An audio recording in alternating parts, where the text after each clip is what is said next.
Olá, turma. Boa noite. Tudo bem? Boa noite, prof. Boa.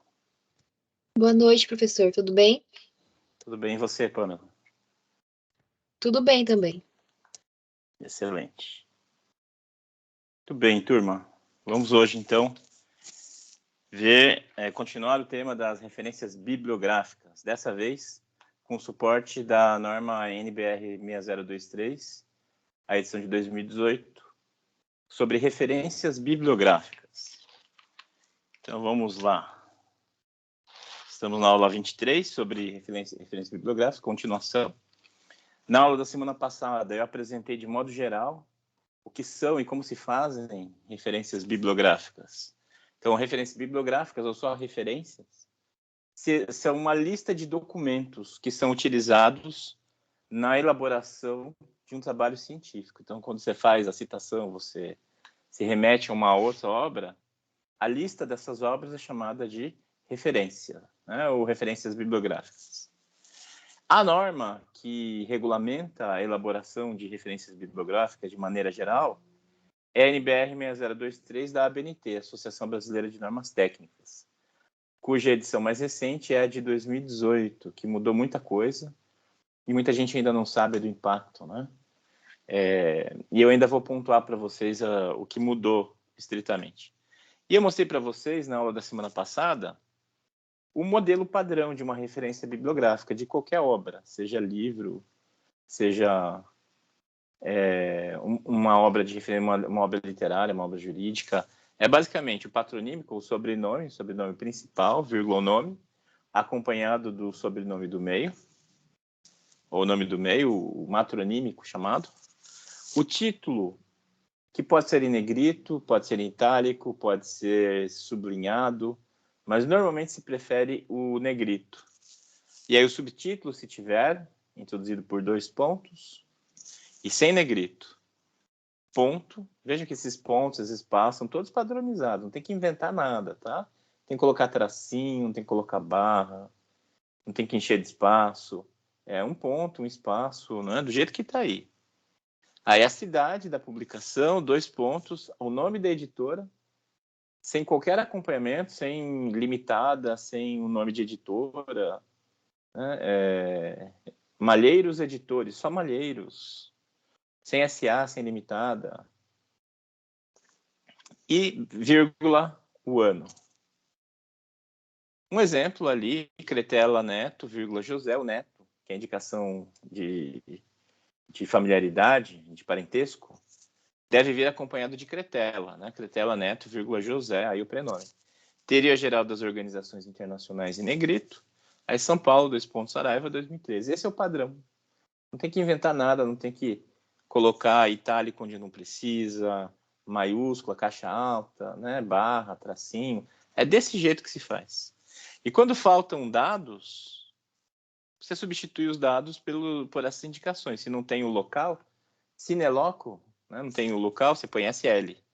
Um S maiúsculo, olha o detalhezinho, hein? Porque ali, o nome da cidade seria em maiúsculo, início do período, né? Então, S maiúsculo. Não tem o nome da editora? Sine nomine, SN. Não tem o ano? Sine data, SD. Todos em itálico, reparem. Então, é isso que a gente viu na aula da semana passada. Hoje, nós vamos continuar vendo o tema, né, de como apresentar referências bibliográficas, mas neste caso nós vamos ver a partir da norma da BNT correspondente. Eu vou apresentar para vocês a NBR 6023, que, aliás, eu postei para vocês, tá? Já entre os materiais. Então, eu recomendo que vocês acessem, baixem. Se quiserem, se tiverem o hábito, imprimam, né? Eu mesmo encadernei, eu imprimi, encadernei essa e outras normas. Eu encadernei toda a minha vida acadêmica, eu usei meus documentos, né? Meus encadernação, no mestrado, no doutorado. Sempre a mão fazia rabiscos, né? Anotações a lápis para eu não esquecer. Coloquei páginas em amarelo para separar. Eu mencionei... tá aqui, ó.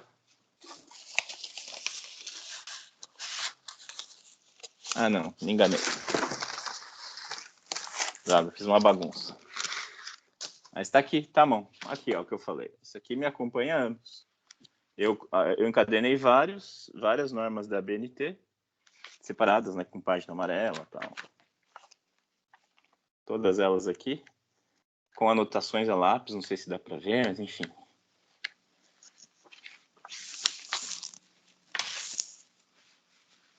E para pegar, eu fiz uma bagunça aqui que eu vou ter que arrumar depois. Então, baixem essa NBR, a gente vai ver outras normas, mas essa é a mais importante, tá? De todas as da BNT, que não são relevantes, essa é a mais importante.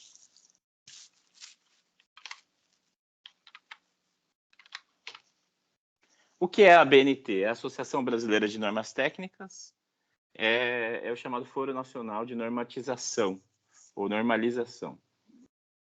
Ela produz normas para diferentes áreas, normas de engenharia, normas de cartografia, ela padroniza normas. No caso, interessam-nos aí as normas elaboradas para a produção de documentos, para a produção textual. E as normas brasileiras são elaboradas por comissões de estudo, CS, formadas pelas partes interessadas no tema objeto da normalização.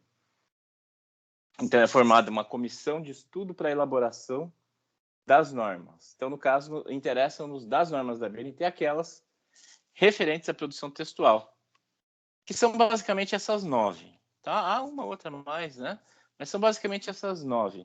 Algumas vão interessar mais a vocês do que outras, né? Delas todas, a primeira, NBR 6023, edição de 2018, cujo nome é Informação e Documentação, Referências, Elaboração, e substitui a edição anterior, que era de 2002. Aí outras interessam também, mas não tanto, né? Por exemplo, a 6024 fala de numeração progressiva das seções de um documento. Então, como você faz aquela questão de 1.1, 1.1.1, 1.1.2, 2.1, 2.2. Então, tem as regrinhas ali, né? Detalhes sobre pontuação, essas coisas. A 6027 fala da apresentação do sumário. Eu mostrei para vocês um padrão de sumário quando eu enviei o modelo de projeto, né? E ali vocês viram como é, mas tem uma norma específica que diz como é redigido o sumário. A 6028 fala como se faz um resumo. A 6033 fala da ordem alfabética. 6034 sobre o índice.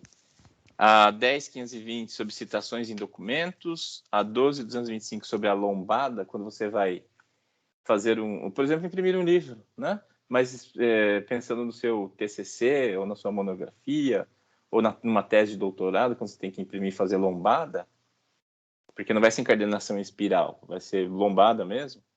Aí tem a regra de como apresentar a lombada, né? Se é para a direita, se é para a esquerda. No livro que eu lancei recentemente, tem uma lombada atípica. Deixa eu ver se eu acho ele aqui sem fazer bagunça de novo.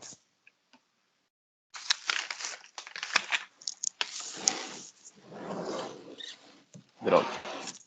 Não está à mão. Mas, enfim, eu fiz uma bagunça na lombada, né? Fiz uma lombada diferente, uma lombada dupla. E, por último, a 14724 fala sobre trabalhos acadêmicos, apresentação de trabalhos acadêmicos. Monografia, TCC, né? A estrutura geral do trabalho. Então é isso. Essas normas todas nos interessam, mas a 6023 é a que mais nos interessa. Então eu vou, nas aulas que a gente ainda vai ter, aulas teóricas, eu vou apresentar uma ou outra questão desses outros documentos. Mas a primeira é que mais nos interessa. E ela trata de muita coisa, né, nas referências bibliográficas. Ela diz como se faz a referência de um evento, como se faz a referência de uma obra artística. Você cita um documento tridimensional, por exemplo, uma escultura de Rodin, como você vai colocar nas referências? Ela diz como faz. Uma partitura musical, um evento, parte de coleção, um fascículo, suplemento. Deixa eu ver o que mais. De autoria desconhecida. correspondência, ou seja, troca de e-mail, troca de carta, como você faz a citação, como você faz a referência dessas obras. Ou seja, ela é bastante detalhada e prevê de maneira quase totalizante as possibilidades de referência de um documento. Essa, digamos, essa perspectiva holística, totalizante, é boa quando você tem documento em mãos, você está fazendo um trabalho e não sabe como citar, você vai lá na BNT e você acha. Mas aqui, para os fins da nossa aula, eu separei apenas as regras mais correntemente usadas no trabalho científico em direito, tá? Que são as que eu vou mostrar para vocês. As mais usuais. Claro, aí você no seu trabalho talvez precise saber como faz a referência de um mapa, de uma pesquisa demográfica, de um catálogo que você usou como fonte, né? Ou uma notificação que as escolas deram para os pais, enfim. Talvez você precise disso. Aí o que eu recomendo? Consulta a BNT. Né? Vai ali, que ele ensina a fazer de tudo que é jeito. Então eu vou mostrar para vocês as regras básicas e mais frequentes em direito. Então, escopo. Para que serve a NBR 6023? Esta norma estabelece os elementos a serem incluídos em referências. Fixa a ordem dos elementos das referências e estabelece convenções para a transcrição e apresentação da informação originada do documento e outras fontes de informação. Destina-se a orientar a preparação e compilação de referências de material utilizado para a produção de documentos e para a inclusão em bibliografias, resumos, resenhas, recensões e outros. Esta norma não se aplica às descrições usadas em bibliotecas nem as substitui. Por exemplo, ficha catalográfica. Né? A ficha catalográfica tem um padrão diferente, como eu já falei para vocês. Então, essa norma se aplica apenas a esses outros documentos. Ali, resumos. Quando eu pedir para vocês fazerem resumo de uma obra bibliográfica, você tem que começar o resumo com a referência da obra que está sendo resumida. Vejo que já pulei para o 4, né, que eu não peguei tudo. Peguei só o que eu considerei mais premente e pertinente para o direito. Elementos da referência. Então, existem elementos essenciais e elementos complementares. Os elementos essenciais são aquelas informações indispensáveis à identificação do documento. Aquelas que eu mostrei para vocês na aula passada, o autor, o título, editora, cidade, né, no caso de um livro. No caso de uma monografia, você tem que saber ainda a instituição, universidade, o ano da defesa, né? Se for uma matéria, você tem que saber o nome do jornal, o nome do jornalista. Então, são as informações essenciais. Informações complementares são aquelas que, acrescentadas aos elementos essenciais, permitem melhor caracterizar os documentos. Então, as informações complementares em um livro, por exemplo, é o número da edição, é o nome do tradutor, em um artigo numa revista, a paginação, né, onde se encontra. Então, são elementos complementares. Elementos complementares. E como eu disse a vocês, os elementos complementares muitas vezes são dispensáveis. No padrão que eu mostrei para vocês, a edição é facultativa, você não precisa dizer edição, principalmente no direito, né? A edição não faz muita diferença para nós. Em outras áreas do conhecimento faz muita diferença. Em especial quando se trata de um estudo filológico, que se leva em consideração a obra em si, ou uma tradução específica, aí faz sentido. Para nós, o direito de edição não faz muita diferença. Muito mais relevante é saber o ano, para saber quão atualizada está uma obra. Tá? Edição, nome de tradutor, isso tudo é secundário para nós. É informação complementar e, portanto, suprimível para nós no direito. Onde vai aparecer a referência? Então, estamos vendo como fazer uma referência, mas para colocá-la onde? Ela pode aparecer no rodapé. Você tem lá no corpo do texto, você cita uma obra, e aí você puxa uma nota de rodapé para colocar a referência completa. Aí na nota de rodapé vai estar a referência completa da obra. No fim de textos, partes ou seções, que é como vocês estão fazendo o artigo científico de vocês, no final tem as referências. Então, no final do artigo vai constar ali a referência bibliográfica da obra. Em lista de referências, como eu ali mostrei para vocês, a lista das normas da BNT, é claro que não estavam completas, mas listas como aquelas, né? Você fala obras da área de direito do consumidor relacionadas a fornecedor. Aí se faz um elenco, né? Um hall de referências. E também antecedendo resumos, como vocês fizeram, já cobrei de vocês. A fazer um resumo tem que aparecer no comecinho. É como abre-se o resumo, com a referência. Então, antecedendo resumos, resenhas, recensões, conforme a NBR 6028. Além de erratas. A regra 6.3 diz: as referências devem ser elaboradas em espaços simples, alinhadas à margem esquerda do texto e separadas entre si por uma linha em branco de espaço simples. Vejam só o nível da norma, né? Então, para deixar mais claro, eu pus aqui uma lista. Vejam só, 4 obras. Então, vejamos. Em espaço simples, vejam que é espaço simples, não é espaço em meio, nem espaço 2. Espaço simples, entre as linhas. Alinhadas à margem esquerda. Vejam que não está justificado o parágrafo. Isso aqui erra-se muito, tá, gente? Está alinhada à esquerda. A esquerda está retinho. À direita, vejo que o texto vai até onde o texto alcança. E ele não é espichado até o fim da margem direita. Isso é o que a gente chama de parágrafo alinhado à esquerda. Se estiver alinhado à direita, também como o texto aqui, a gente diz que é parágrafo justificado. Então, não é para usar parágrafo justificado nas referências. É alinhamento à esquerda. Atenção a isso. Então, alinhadas à margem esquerda do texto e separadas entre si por uma linha em branco de espaço simples. Veja que do Abranches para Aristóteles tem uma linha em branco. Do Aristóteles para a Associação Brasileira de Normas Técnicas, um espaço em branco. Dali para o Fábio Conde Comparato, uma linha em branco. Tá? E notem como foram feitas as referências. Ó. Abranches CAD. Você não precisa colocar o nome completo, você pode abreviá-lo. Proteção Internacional dos Direitos Humanos em negrito, Rio de Janeiro. Freitas Bastos, o nome era Freitas Bastos Editores, só Freitas Bastos, 1969. Aristóteles, A Política, aí uma informação complementar. Coleção Os Pensadores, São Paulo, Nova Cultural, 2000. Associação Brasileira de Normas Técnicas, ABNT. Aqui a referência da NBR 6023. Ó. NBR 6023 em negrito. 2 pontos, informação e documentação. 2 pontos, referência. 2 pontos, elaboração. Rio de Janeiro, novembro de 2018. Comparato, Fábio Conde, a afirmação histórica dos direitos humanos. 3.ed, informação complementar. Se eu quiser, eu ponho. Se eu não quiser, eu não ponho.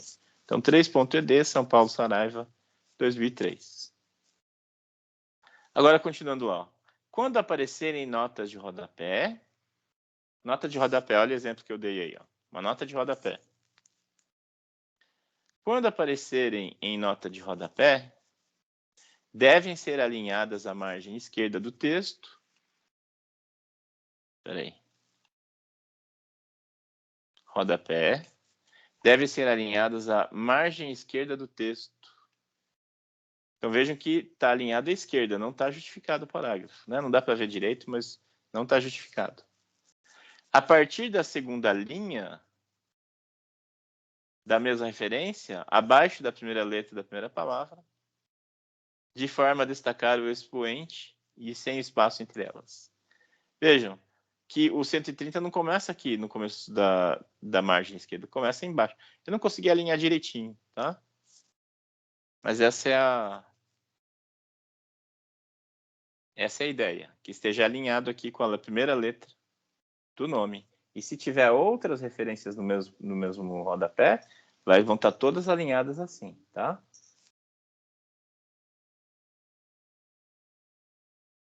A 6.5. Os elementos essenciais devem refletir os dados do documento referenciado. Informações acrescidas devem seguir o idioma do texto em elaboração e não do documento referenciado. Informações acrescidas como, deixa eu pensar, com o negrito no original, grifo nosso. Né? Por exemplo, você grifa, você transcreve lá uma citação, aí você põe a nota de rodapé com a referência e você acrescenta a informação, grifo nosso. Quer dizer que você que pôs negrito, você pôs em itálico, sublinhou o texto. Para destacar, você põe grifo nosso. Ou então negrito no original, né? Em negrito no original, para mostrar que não foi você que colocou negrito e já estava assim. Essas informações têm que ser em português. Né? Se você citou, se você fez isso com um texto em inglês, por exemplo, o comentário deve ser em português. É o que a regra 6.5 está nos dizendo. 6.6. Para documentos online, além dos elementos essenciais e complementares, deve-se registrar o endereço eletrônico precedido da expressão disponível em, e a data de acesso precedida da expressão acesso em, Eu já mostrei isso para vocês também, né? Disponível em, e aparece a referência bibliográfica, e acesso em, e a data. Se fosse hoje, seria 14 Ju.2021.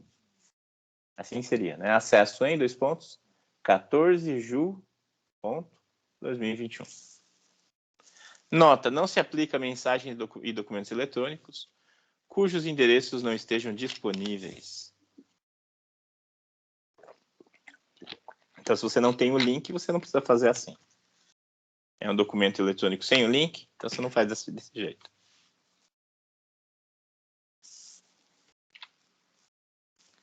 As referências ordenadas em uma única lista devem ser organizadas quanto ao recurso tipográfico e à adoção do sistema dos elementos complementares.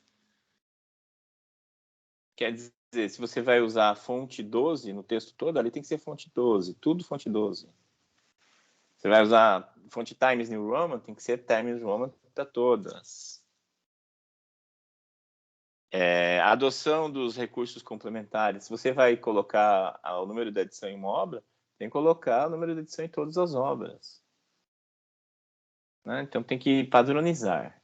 Se você vai adotar os elementos complementares porque quer, tem que tomar cuidado de padronizar. Os recursos tipográficos, negrito, itálico ou sublinhado, utilizado para destacar o elemento título, deve ser uniforme em todas as referências. Falei isso para vocês, né? Você pode usar negrito, pode usar itálico, pode usar sublinhado para o título. O mais comum é negrito. Agora, se você adotou negrito em um, tem que usar negrito em todos. Isso é uma coisa que eu comentei em alguns dos trabalhos dos projetos, que não havia essa uniformização. Então, alguns estavam com itálico, outros estavam com maiúsculas nas iniciais, outros com maiúsculas só no início. Tem que padronizar tudo, gente, tá? É muito feio quando não é padronizado. Dá uma ideia de desleixo no trabalho. Sem falar que há regra sobre isso, né? A gente está vendo a regra ser observada. Mas, assim, a não observância disso dá uma ideia de descuido, sabe? De falta de amor ao próprio trabalho. Isso pode ter um peso relativo. Sei lá, você está concorrendo a uma vaga de mestrado. Isso pode pesar. Né? Não vou dizer que não. Pode pesar. Isso não se aplica às obras sem indicação de autoria ou de responsabilidade, cujo elemento de entrada seja o próprio título, já destacado pelo uso de letras maiúsculas no início, na primeira palavra, incluindo o artigo, definido ou indefinido, e palavra monossilábica iniciais, se houver. Tá. O que é obra sem indicação de autoria ou de responsabilidade? De responsabilidade é quando tem lá organizadores, né? Aí tem lá 2 ou 3 autores que estão lá, organizadores ou editores. Isso é indicação de responsabilidade. O organizador não produz a obra, né? O organizador convida outras pessoas a produzirem a obra e ele faz o pacote todo, né? Deixa eu mostrar para vocês. Aproveitar que está à mão também. Esta é uma obra que eu organizei no centenário de Foz, né? Foz mais 100. Aspectos da comunidade imaginada da Tríplice Fronteira e estudos para o segundo centenário de Foz do Iguaçu. Então, quando o Foz completou 100 anos, eu convidei alguns autores que já tinham trabalhos, né? Já conhecia, já sabia. Convidei, reuni nesse livro e eu sou o organizador. Então, na ficha catalográfica, né? Tá, consta Fábio Aristimuim Vargas, organizador e tal. Né? Então, isso é indicação de responsabilidade. E aí são vários artigos, né? Acho que são... Deixa eu ver.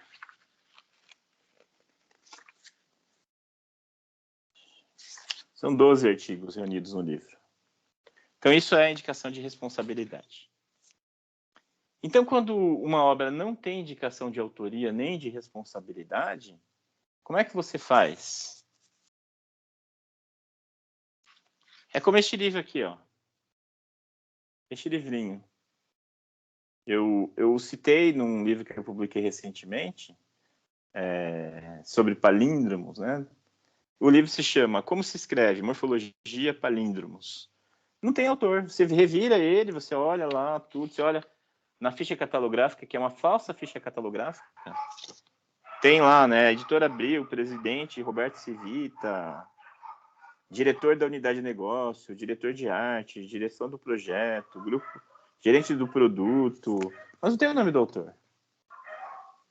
Nem tem o nome do responsável, sabe? E aí, como é que você faz a referência de um livro desse que não tem indicação de autor nem de responsabilidade? É o que a norma está nos dizendo aí. Se não há indicação de autoria ou responsabilidade, como é que você faz? Você faz assim, ó. Olha como eu fiz a referência bibliográfica. Como se escreve, interrogação, 2 pontos, morfologia, palíndromos. São Paulo, abril 2002. Você vai colocar o autor. E a primeira palavra do título você coloca em maiúsculo. Né? O livro se chama Como se escreve? A primeira palavra vai em caixa alta. Em maiúsculas. E aí fala ali, né? Cujo elemento de entrada seja o próprio título. Você começa com o título, não com o nome do autor. Já destacado pelo uso das letras maiúsculas na primeira palavra. Olha ali, ó. Como tudo maiúsculo. Incluindo o artigo, definido ou indefinido. Digamos se fosse assim, a casa da mãe Joana. Você vai escrever a casa, em caixa alta. Aí da mãe Joana já não. Aí se escreve em redondo.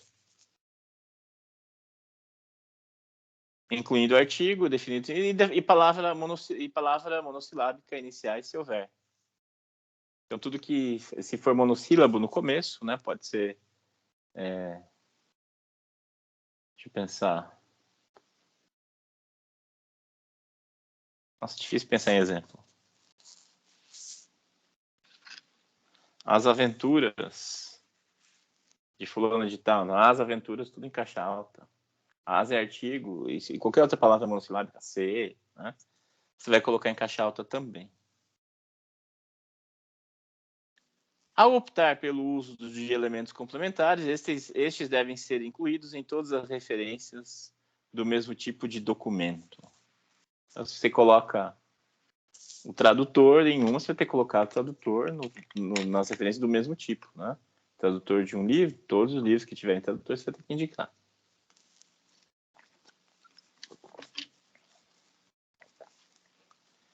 Ok, essas são as regras iniciais.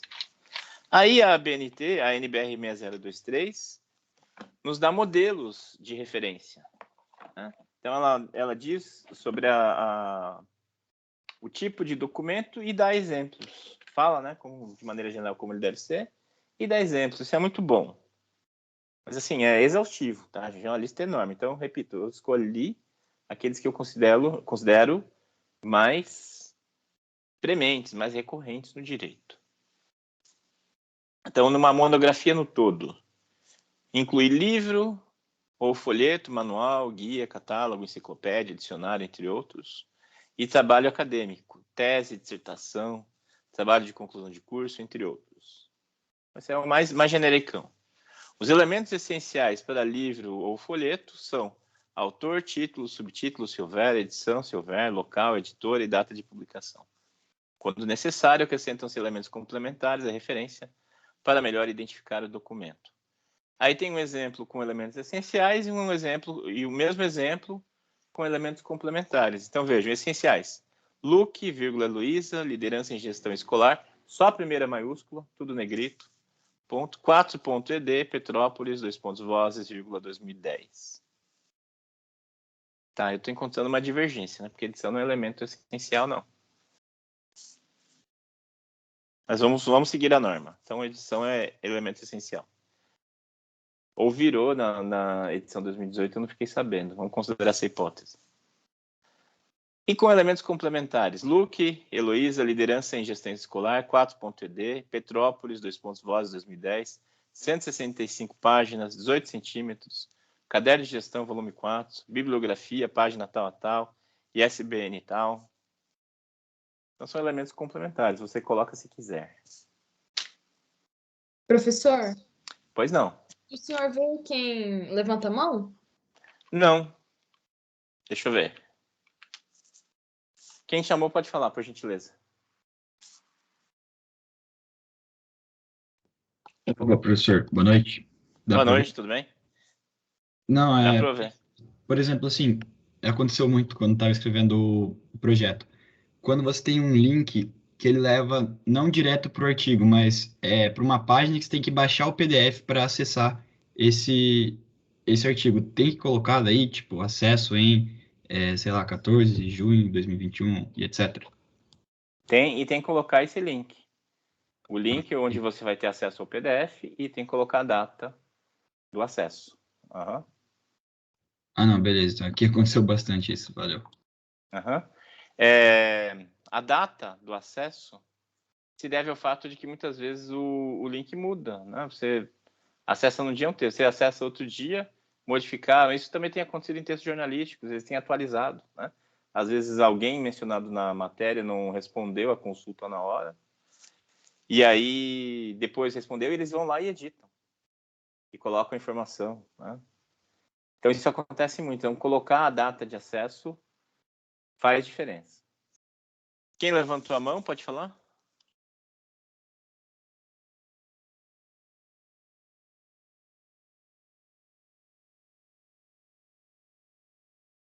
Não consigo ver quem é, mas enfim. Ah, acho que é o Paulo. Pode falar, Paulo. A Daniele tinha erguido também, prof, depois. Ah, tá. Daniele, Ali, vamos lá. eu tinha. É porque o Paulo tinha erguido antes, dele tirou, eu ergui depois. Só que eu só queria saber o que que é, esse ISBN que tá no final. O ISBN, todo livro publicado vai ter ISBN. A editora requer o ISBN junto à Biblioteca Nacional. Biblioteca Nacional era a única entidade que fazia ISBN no Brasil. Aí o governo Bolsonaro mudou isso e liberou para outras entidades. Eu não sei como ficou. Eu sei que, por enquanto, tem sido feito na Biblioteca Nacional. Mas é um código. É um código internacional, Daniele, que permite identificar a obra. Né? Em qualquer país, com o número do ISBN, você pode identificar a obra, saber qual é a classificação, né? Se é obra de ficção, se é do direito, se é da filosofia, se é da engenharia. O ISBN é um código que permite saber tudo isso. Ok? Entendi, obrigada. Nada. Agora sim, Paulo. Naquele exemplo que o professor falou do livro que não tinha autoria, né? Que era o título, o começo em caixa alta. Vai em negrito o título, daí? Não, não vai. Ali até falava, né? Isso não se refere a obras que sem indicação de autoria, ou seja, não se aplica ao título, a esse título, o negrito. Ah, beleza. Ok? Vou até voltar lá. Ó, isso não se aplica às obras, né? Tá falando ali do recurso tipográfico, negrito, itálico e tal. Aí fala, isso não se aplica às obras sem indicação de autoria ou de responsabilidade, né? Que você tem que fazer desse jeito. Sem negrito, caixa alta no início e sem negrito.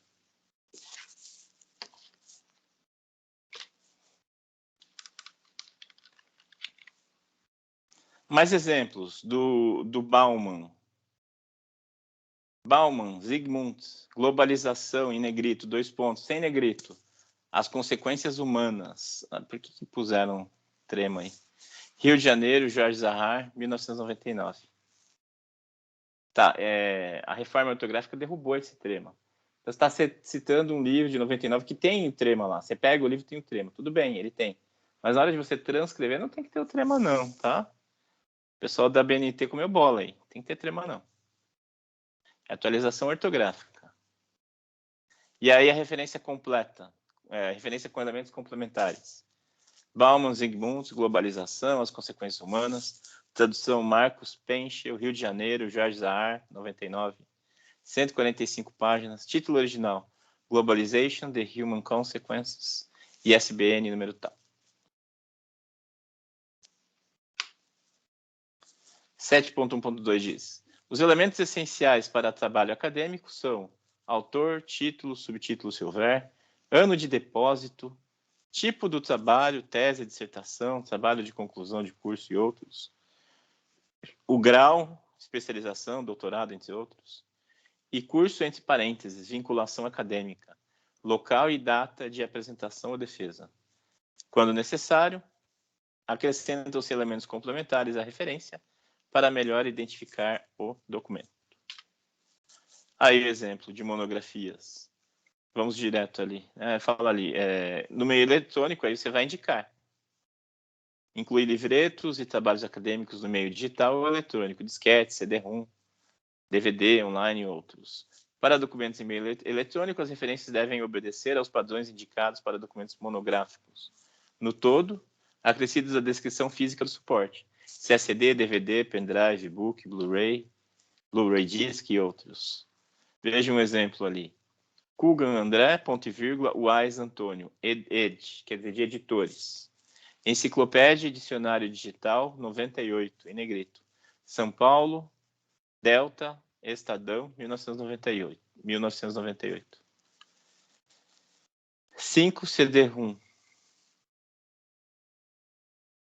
Ó, gente, aqui comeu bola, tá? Era ponto e vírgula. Ponto e vírgula. Delta, porque são duas editoras. A editora Delta e a editora do Estadão. Então, São Paulo é uma data só, uma cidade só. 2 pontos. Aí são duas editoras, então as duas são separadas por ponto e vírgula. Aqui tá 2 pontos, mas tá errado, tá? É ponto e vírgula. Delta, ponto e vírgula, Estadão, vírgula, 1998. Chato isso, ter que corrigir a NBR 6023. Olha ali o outro. Godinho, Thaís, Vida Organizada. Como definir prioridades e transformar seus sonhos em objetivos. São Paulo, gente, 2014. E-book. Tem a identificação do documento em meio eletrônico, do suporte, né? Da sua expressão. Para documentos disponíveis online, seguir o descrito em 6.6, quando necessário, acrescentar elementos complementares à referência para melhor identificar o documento, como horário, número DOI, entre outros. Aí aqui, ó, e-book disponível em, aí o link, acesso em 21 de agosto de 2011. Até a NBR 2018, né, essa edição, colocava-se assim, gente, colocava-se aspas angulares, que é o que a gente chama de maior e menor, né? Abre com menor e fecha com maior. Era assim, agora não é mais. Essa é uma mudança singela que houve daquela norma para esta. Então, se vocês virem trabalhos até então com as aspas angulares, não estranhem, tá? Vão obedecendo a norma anterior. Agora não, caiu, tá? Essa edição, 2018, tirou as aspas angulares. Publicação periódica, revistas, jornais. Inclui todo o parte de coleção, fascículo, número de revista, jornal, entre outros. Coleção de publicação periódica. Então, você vai fazer uma revista inteira. Vamos olhar, por exemplo, Revista Brasileira de Geografia, Rio de Janeiro, IBGE, 1939 em diante, ISBN, ISSN e tal. Ali com elementos complementares, diz que é trimestral, absorveu o boletim geográfico do IBGE, índice acumulado. Artigo, seção ou matéria de publicação periódica. Vamos para o exemplo. Então, você quer citar um artigo dentro de um livro. Você quer um artigo, citar um capítulo de um livro. Então, você vai colocar o nome do capítulo, notas curtas, e o nome do autor do capítulo. Tá? De Luca, Gabriela, notas curtas. E o livro é Getúlio, em negrito, São Paulo. O livro não, é uma revista, né? Getúlio, São Paulo, ano 3, página 9, julho, agosto de 2009. Aí os elementos essenciais. Vários autores. Dorea, RD, ponto e vírgula, Costa, JN, ponto e vírgula, Batista, vírgula, JM, Ferreira, MM, Menezes, RV, Souza, TS. Retículo peritontite, deve ser periontite. Traumática associada a esplenite e hepatite em bovino. Relato de caso. Aí a revista Veterinária e Zootecnia, São Paulo, volume 18, número 4, a paginação 2011, suplemento 3. Artigo, seção ou matéria de publicação periódica em meio eletrônico.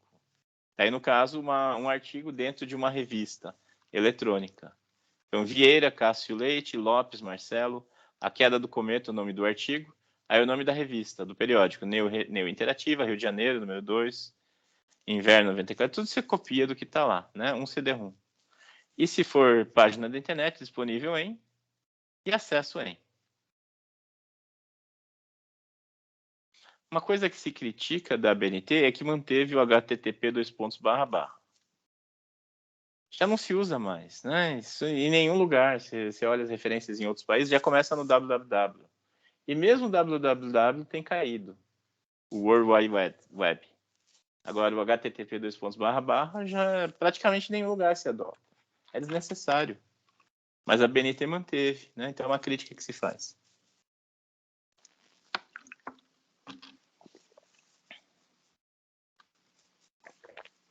Artigo ou matéria de jornal.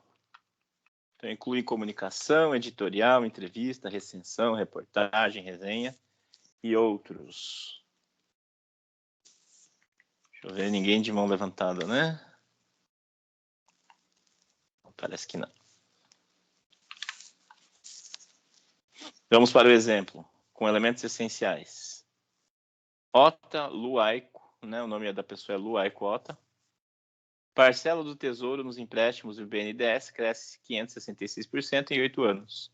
Então, esse é o título da matéria jornalística. E aqui é a jornalista responsável por ela.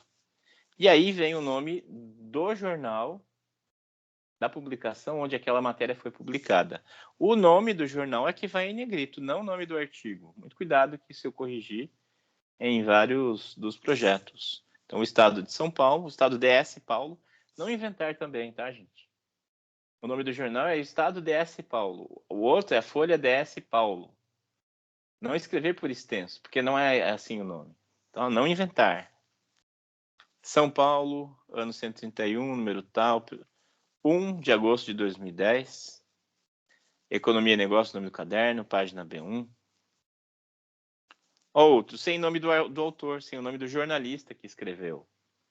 Que muitas vezes o jornal não coloca o nome do jornalista. Alguém, claro, que escreveu, não é uma pessoa física, uma pessoa natural, mas às vezes não se coloca. Aqui não se colocou, então você não vai abrir com o nome do jornalista. Você vai abrir com o nome da matéria. Crédito agropecuária será de 156 bilhões de reais até 2015. E em caixa alta, a primeira palavra.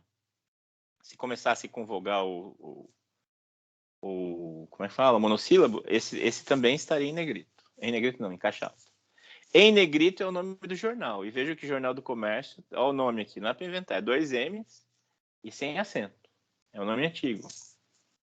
Rio de Janeiro, ano 97, vejam aí, né? O Jornal do Comércio já é centenário. Página, número 156, página 3, 20 de maio de 2014. Documento jurídico, né? Uma questão bem específica para nós. Documento jurídico inclui legislação, jurisprudência e atos administrativos normativos. Vejam que nós estamos falando de doutrina. Né? Para doutrina, aplicam-se as regras anteriores, todas elas. Para monografia, para jornal, para artigo, para livro. Então, a doutrina se aplicam todos aqueles. Aqui a gente vai ver especificamente para a legislação, jurisprudência e atos normativos. Legislação. O que se entende por legislação? Então, inclui-se a Constituição, decreto-lei, emenda constitucional, emenda à lei orgânica, lei complementar, lei delegada, lei ordinária, lei orgânica e medida provisória. daria para até complementar aqui, né? Lei estadual, como é que fala? Resolução da Câmara, resolução do Senado. Tudo isso é legislação também. São elementos essenciais. Jurisdição ou cabeçalho da entidade, em letras maiúsculas. Epígrafe e ementa transcrita conforme publicada. Epígrafe é aquele resuminho da lei que aparece bem no começo. Se vocês já tiveram a oportunidade de abrir uma norma do Planalto, uma norma oficial, está lá o número, né? Lei número tal, de data tal. Aí, alinhado um pouco à direita, vem a epígrafe. A epígrafe não, é a ementa, né? A ementa. A ementa e a epígrafe, é isso aí, epígrafe e a ementa, que é o resuminho da lei, o que aquela norma faz. Dados da publicação, Diário Oficial da União, Diário Oficial do Estado, Diário Oficial do Município. Quando necessário, acrescentam-se a referência aos elementos complementares para melhor identificar o documento, como retificações, alterações, revogações, projetos de origem, a autoria do projeto, dados referentes ao controle de constitucionalidade, vigência, eficácia, consolidação, atualização. Então, quando se considera necessário, esses elementos podem figurar. Colocar o nome do autor do projeto, às vezes é relevante. Colocar vigência. Esta norma entra em vigor na data de sua publicação, ou 1 ano após a sua publicação. Em epígrafes e ementas demasiadamente longas, pode-se suprimir parte do texto, desde que não seja alterado o sentido. A supressão deve ser indicada por reticências entre colchetes. Acho que isso eu já tive a oportunidade de falar para vocês. Quando vocês suprimem uma parte de um texto, você tem que indicar a supressão com reticências entre colchetes, tá? Colchetes, aquele sinalzinho que parece parênteses que foram passados a ferro. Então, eles ficam retinhos, né? E reticências dentro. Isso indica supressão. Você pode fazer supressão na epígrafe de uma lei, se for muito longa. A supressão, ok. Exemplo. Rio Grande do Sul, Constituição 1989. Constituição do Estado do Rio Grande do Sul, 4.ed, atualizada, Porto Alegre, Assembleia Legislativa do Estado do Rio Grande do Sul, 1995. Olha a Constituição Federal como que é referência. A própria BNT nos diz, mas nesse caso é uma referência da Constituição, de uma daquelas edições impressas, sabe? Quando você compra o livrinho, você vai na livraria, tem lá a Constituição da República Federativa do Brasil num livro, aí você compra. Aí você vai referenciar esse, a referência é como está aí. Ó, Brasil tem que ter a jurisdição, como dizia ali, né? O outro foi Rio Grande do Sul. Então, a jurisdição Brasil, caixa alta, Constituição 1988, entre colchetes e o ano entre parênteses. Aí o nome da obra, porque no caso é a publicação, você está comprando o livro. Por isso tem negrito. Constituição da República Federativa do Brasil, organizado por Cláudio Brandão de Oliveira, Rio de Janeiro, Roma Victor, 2002, 320 páginas. Isso aqui é uma edição impressa da Constituição. Vejamos uma norma. Uma lei, o Código Civil. Brasil, lei número 10.406, de 10 de janeiro de 2002, institui o Código Civil. Aí, em negrito, é o nome do Diário Oficial da União, onde foi publicada essa lei. O nome da lei não vai em negrito. O nome do decreto, o nome da medida provisória, o nome do tratado internacional, não vai em negrito. Nesse caso, vai em negrito o local onde a lei foi publicada. No caso, o DOU, o Diário Oficial da União. Seção 1, Brasília, DF, ano 139, número 8. Paginação, a data, 11 de janeiro de 2002. E é uma informação complementar, PL 634 de 1975. Pois não, Paulo, pode falar. Acho que até já foi perguntado, mas não faz mal perguntar de novo. Nos casos de consulta à lei no site do Planalto, é sem negrito daí, professor? Aí é sem negrito, porque você não está consultando o Diário Oficial da União. Muito bem. Se nós pegássemos essa lei do site do Planalto, a gente suprimiria isso aqui, ó. Isto. Vocês conseguem ver a marcação que eu estou fazendo? Sim, prof. Ok. E daí, no lugar, você colocaria... não sei se tem como escrever. Disponível em... Link, acesso em data de hoje. Tá? É a única diferença. Vai perguntar de novo, Paulo, ou só não baixou a mão? Ok. Aí, legislação e e-mail eletrônico. As referências devem obedecer aos padrões indicados para a legislação, de acordo com o item tal, acrescidas de informações relativas à descrição física do meio eletrônico, disquete, CD-ROM, DVD, online e outros. Quando se tratar de obras consultadas online, olhar tal. Ok. Olha aqui a Constituição de novo. Brasil, Constituição da República Federativa do Brasil, 1988, Brasília, DF, Presidência da República. Disponível em Planalto, acesso em... então... Não era para ser negrito. Agora eu estou em dúvida se foi erro deles ou mudou de 2002 para 2018. Olha ali embaixo, ó, decreto-lei, não está em negrito. Já que a lei está em negrito, a Constituição está em negrito, e não deveria estar em negrito. Na NBR de 2002 não estava em negrito. Agora eu fiquei em dúvida para dizer para vocês, gente. Desculpem. Eu vou verificar isso e dou um posicionamento para vocês depois das minhas férias, tá?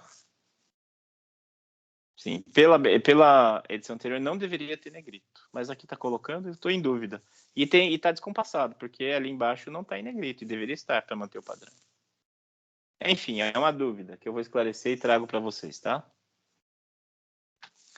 Jurisprudência inclui acórdão, decisão interlocutória, despacho, sentença, súmula, entre outros. Acórdão. Não é acordão, não é um acordo bem, é um acórdão. É uma sentença de segundo grau para cima.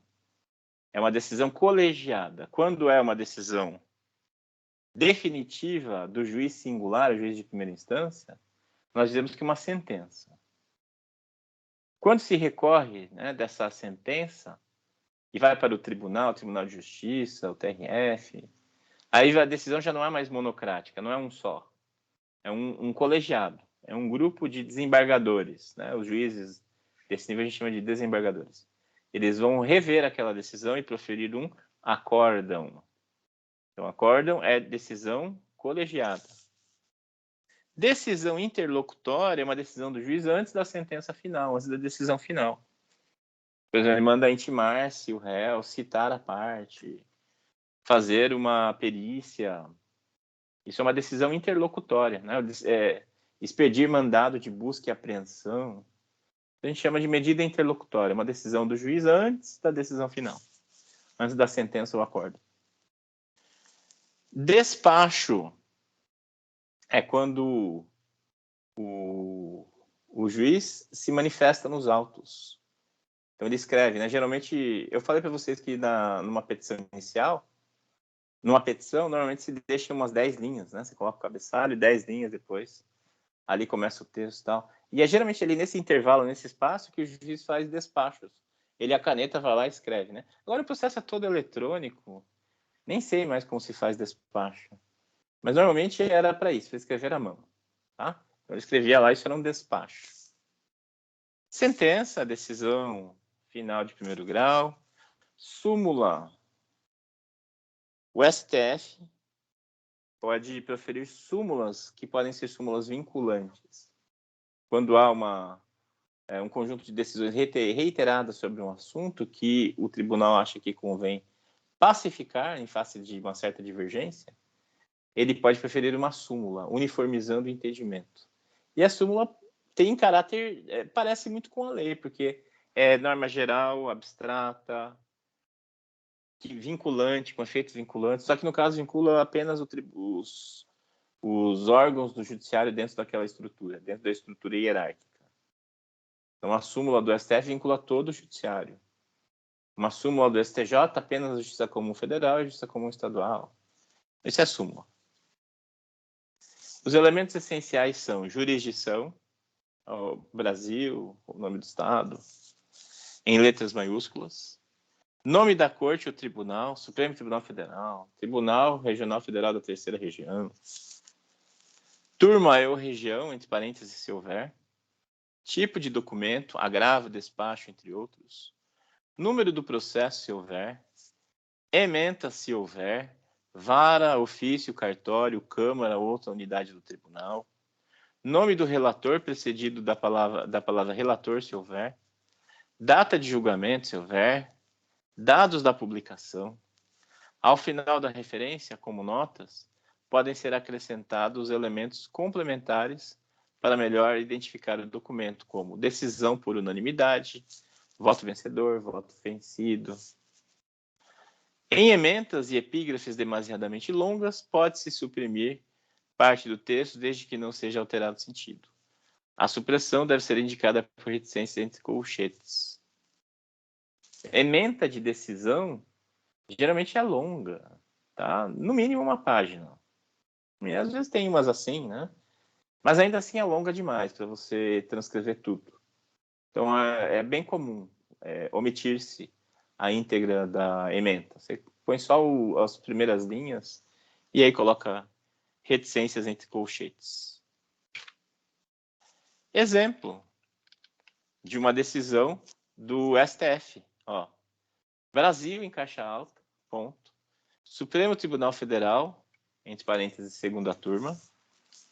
Sem o sobrescrito, é só 2 pontos. Recurso extraordinário, 313060/São Paulo. Aí vem a ementa. Agora é o texto da ementa. Leis 10.927/91 e 11.262 do município de São Paulo. Seguro obrigatório contra furto e roubo de automóveis. Shopping centers, lojas de departamentos, supermercados, empresas com estacionamento para mais de 50 veículos. Inconstitucionalidade. Aí a ementa. Recorrente, Banco do Estado de São Paulo, S.A. Banespa. Recorrido, município de São Paulo. Relatora, ministra Ellen Grace, 29 de novembro de 2005. Lex, em negrito, porque isso foi publicado em um livro. Lex é um livro que compila jurisprudência. Hoje já não é mais tão recorrente, mas assim, escritórios de advocacia assinam a Lex e recebem esses livros de jurisprudência. Podem ver que quando é um advogado mais velho que dá entrevista no próprio escritório, geralmente tem a coleção da Lex atrás, assim, bonita, né? Com a mesma capa marrom, uniforme, tudo bonitinho, tá? Porque assina a Lex e vai colocando ali. Então, jurisprudência do Supremo Tribunal Federal, São Paulo, volume 28, número 327, páginas 226 a 230, 2006. Outro exemplo número 2, elementos essenciais. Brasil, Superior Tribunal de Justiça, súmula... não tem que ter COzinho sobrescrito, gente. Não tem, é N ponto. Comeram bola de novo. Súmula número 333. Cabe mandado de segurança contra ato praticado em licitação promovida por sociedade de economia mista ou empresa pública. Em negrito, porque é o local onde foi publicado, Diário da Justiça, Seção 1, Brasília, DF, ano 82, número 32, página 246, 14 de fevereiro de 2007. Nota. A súmula é publicada em 3 dias consecutivos. Indicar a data da fonte consultada.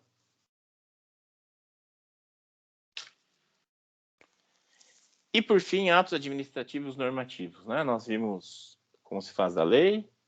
Ficou a dúvida que eu vou ter que trazer para assinar para vocês. Vimos da jurisprudência e agora vamos ver de atos normativos. Então, inclui aviso, inclui ato normativo, aviso, circular, contrato, decreto, deliberação, despacho, edital, estatuto, instrução normativa, ofício, ordem de serviço, parecer normativo, parecer técnico, portaria, regimento, regulamento, resolução, entre outros. Aí os elementos essenciais. Vamos ver um exemplo. elementos essenciais, né? Vamos ver só o primeiro. Rio de Janeiro, estado. Olha que interessante. Para distinguir o estado de São Paulo, do município de São Paulo, do estado do Rio de Janeiro, do município do Rio de Janeiro, se coloca assim, estado ou município. Uma distinção importante essa. Corregedoria Geral de Justiça, aviso número 309, de 28 de junho de 2005. Dispõe sobre a suspensão do expediente na 6ª Vara de Órfãos e Sucessões da Comarca da Capital nos dias 01, 08, 15, 22, 29 de julho de 2005. Diário Oficial do Estado do Rio de Janeiro, em negrito, parte 3, seção 2, Poder Judiciário, Rio de Janeiro, tal. Muito bem. Documentos civis e de cartórios. Esse é mais difícil de se necessitar, né? O que a gente mais precisa é lei e jurisprudência. Agora, um documento de cartório. Ó. São Carlos, SP, Cartório de Registro Civil de Pessoas Naturais do 1º Subdistrito de São Carlos.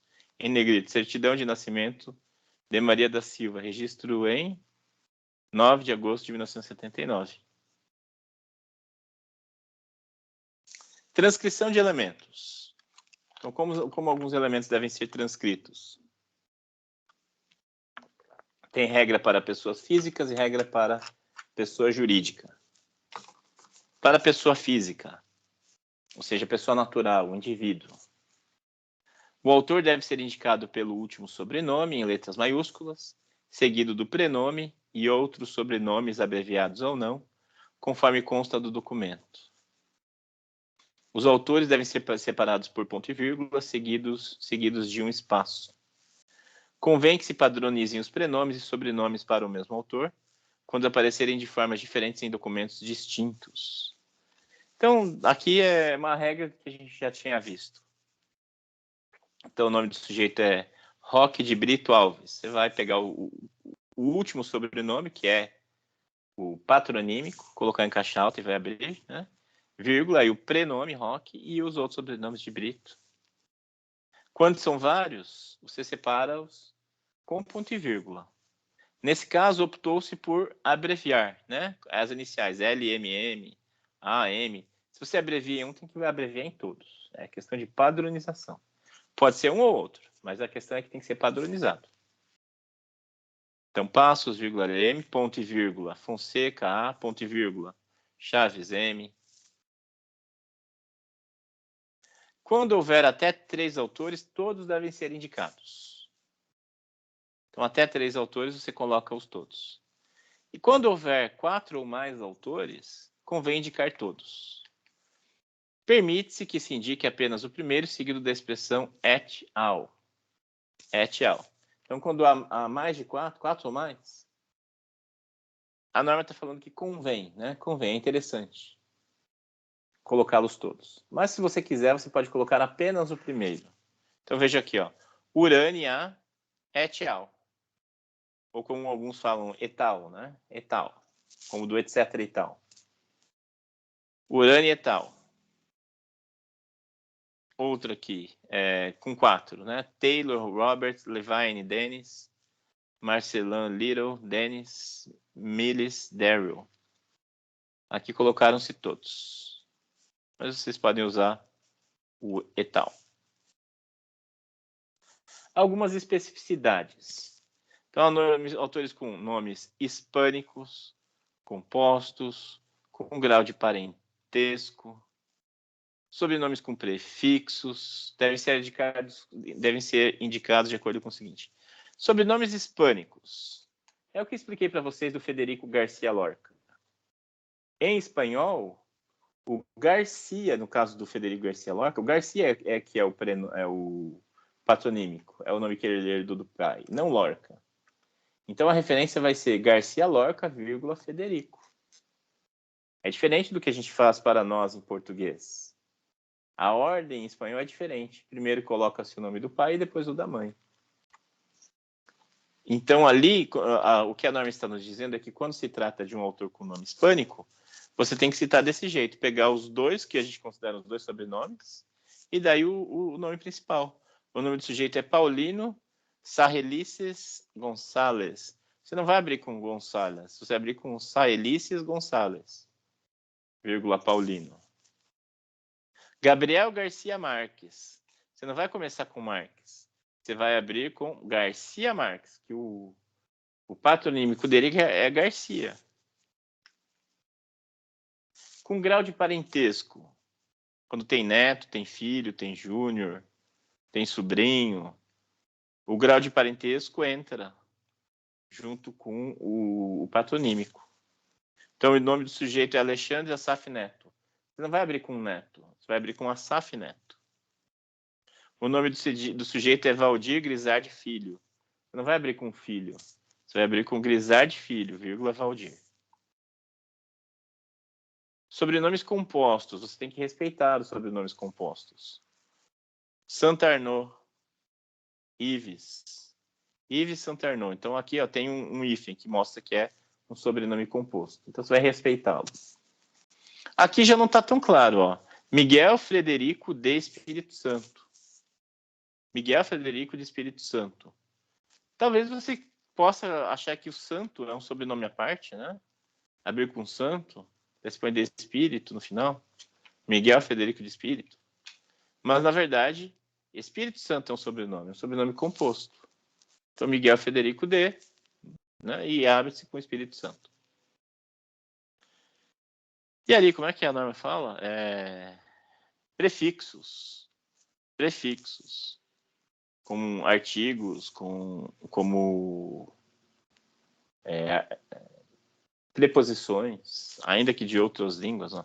D'Ambrosio, Biratã D'Ambrosio. Prefixo é o de, seguido de apóstrofe. Máximo Latorre. Latorre compõe o nome dele. É um prefixo. Então, não é Máximo lá, é Latorre Máximo.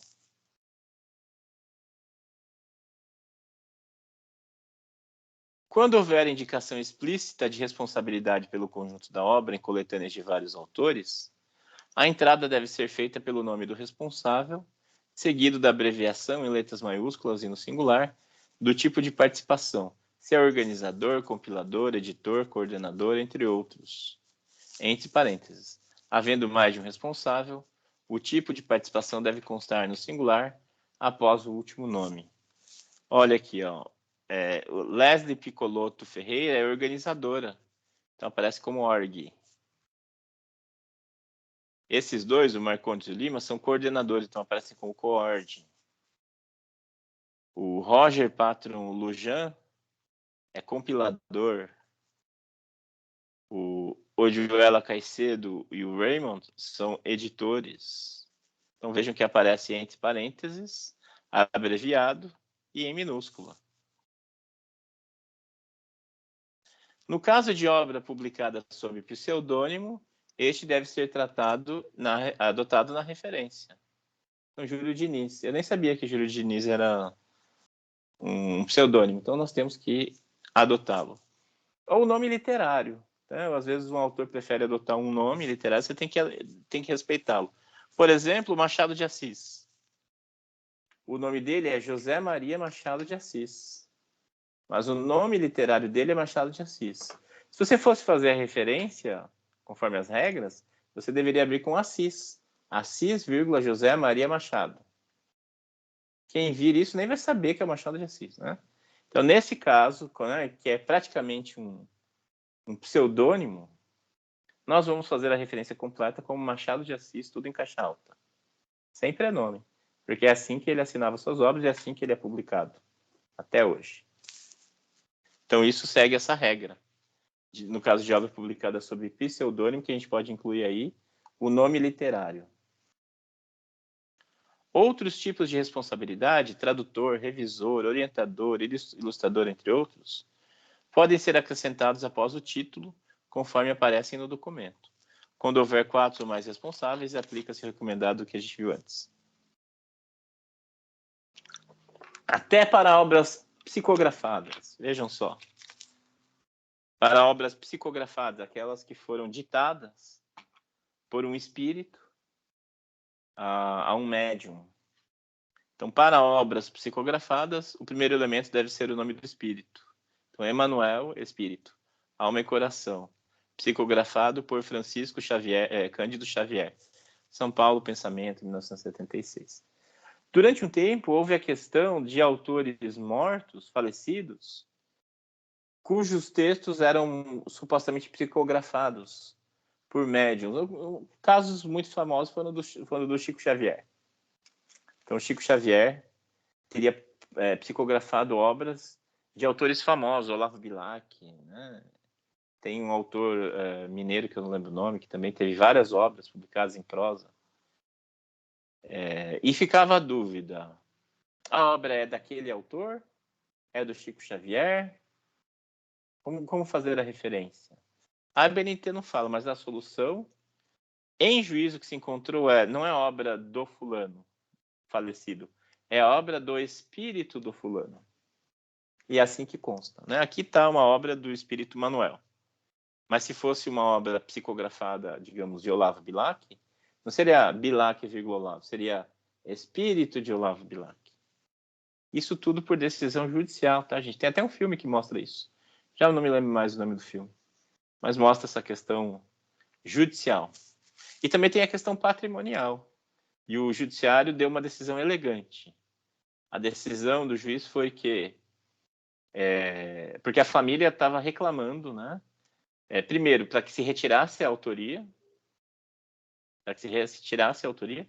Ou então, se reconhecesse a autoria do escritor falecido, a família queria ter direitos morais e patrimoniais sobre aquela obra.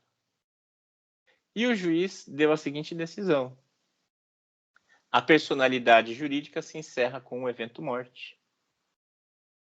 Então, pouco importa se aquela obra é falsificada ou se foi realmente digitada pelo espírito do fulano. Do ponto de vista jurídico, isso é irrelevante. Por que é irrelevante? Porque a personalidade jurídica se encerra com a morte. Então, se era do falecido ou não, não há direitos morais ou patrimoniais decorrentes disso. Tá? Uma decisão, eu achei bonita. Ela chegou a uma solução usando preceitos básicos do direito para solucionar um conflito real. Agora, né, saindo desse aspecto, o trabalho do Chico Xavier é admirável sob qualquer ponto de vista. Fosse ele autor ou não daquelas obras, assim, uma quantidade enorme de obras, de qualidade literária, evidente. Tudo bem que muitas têm qualidade literária inferior, né? Então, eu até já vi a seguinte piada: a morte derruba a qualidade da escrita do autor. Mas, assim, feitas as devidas comparações, é um feito único, né? Uma quantidade de obras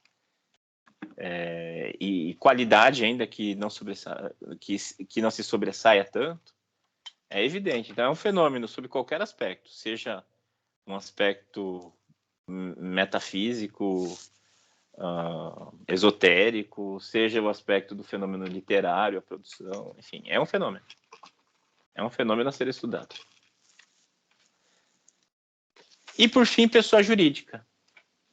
Então, se o autor da obra é uma pessoa jurídica, você vai colocar o nome completo da pessoa jurídica em caixa alta.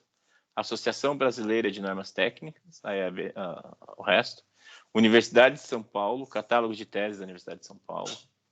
Então, se é pessoa jurídica, você coloca assim.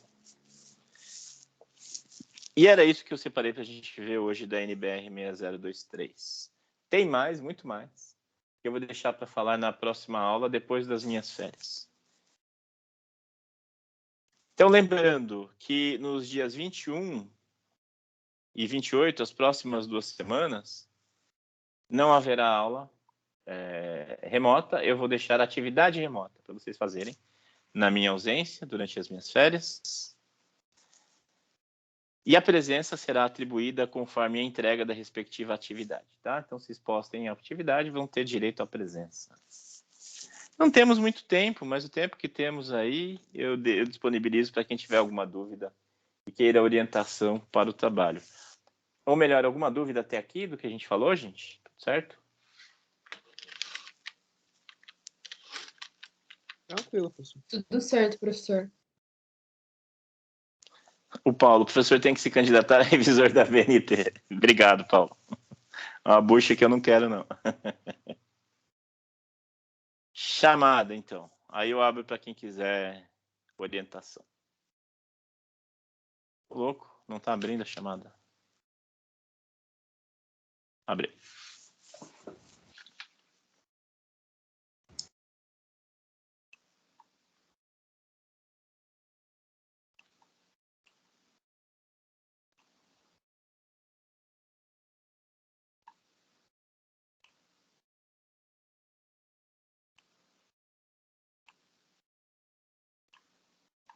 Abraão. Presente. Ágata. Presente. Alessandra. Aline. Amanda. Presente. Opa, ok, Aline. Presente, prof. Ok, Amanda. Ana Beatriz. Ana Carolina. Presente. Ana Cristina. Presente. Ana Terra. Presente. Beatriz. Bianca. Presente. Opa. Bruna. Presente. Camila. Carlos. Daniele. Presente. Henrique. Presente. Eric. Presente. Felipe. Presente. Gabriel Delgado. Presente. Gabriel Furlan. Presente. João. Calil. Presente. Letícia. Presente. Lucas. Presente. Ok, Lucas. Luiz. Presente.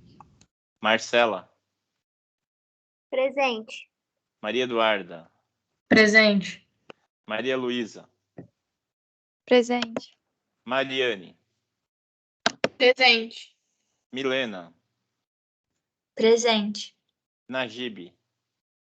Presente, professor. Natália. Otávio.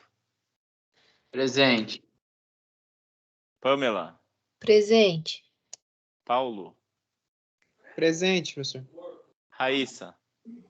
Presente. Robson. Presente. Yasmin. Presente, prof. Ok, Yasmin. Ives. Presente. É assim então, gente. Encerramos aqui. Até semana que vem, para quem faz sua aula. Até daqui a pouco para os demais. Quem tiver dúvida, pode me chamar aí, tá? Poucos minutos, mas estou à disposição. Até daqui a pouco. Professor, a Alessandra tinha mandado no chat que estava presente, não sei se o professor viu.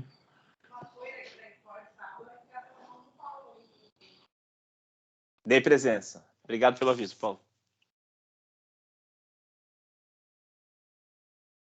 Até daqui a pouco.